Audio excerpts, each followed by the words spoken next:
Hello guys, it's my birthday part 5 और अब हम जा रहे हैं शर्मा चाट सेंटर जो है कि नंदनगर में। अब गाइस इतना घूमने के बाद तो किसी को भी भूख लगने लग जाएगी ना। हम सुबह से तो घूम रहे हैं, फिर भूख लगी तो फिर मैंने मेरे जानखो भाई को बोला कि जा ऑर्डर दे के आ। फिर वो ऑर्डर में लेके आया है मंचूरियन, नूडल्स और मोमोज। फिर ये सब लाने के बाद हम लोग यहाँ पे बैठ के खाने लग गए। मैं और मेरा जानखो भाई हम दोनों यहाँ बैठ के मंचूरियन नूडल्स सब खाएंगे। अब मुझे तो बहुत तेज भूख लग रही थी।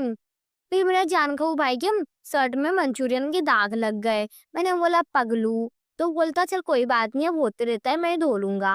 मैंने बोला हाँ धो लेना।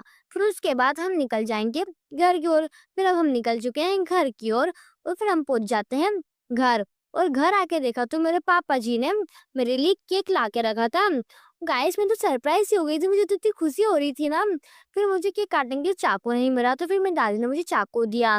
लेकिन मुझसे भी ज्यादा खुश तो मेरे छोटे भाई बहन थे। उन्हें इतना अच्छा लग रहा था ना मैं केक काट रही थी तो।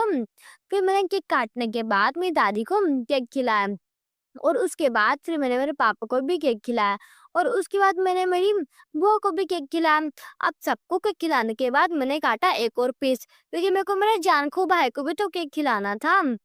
फिर सबको खिलाने के बाद मैं आ जाती हूँ मेरे जानखो भाई के पास और मैंने खिलाया उसको भी केक। फिर उसने भी केक खाया। ऐसा नहीं उसने मेरे को भी तो केक खिलाया है। फिर उन्होंने यहाँ पे केक खाया। तो बाय गाइस, अपन मिलेंगे अब अगले ब्लॉग में। बाय।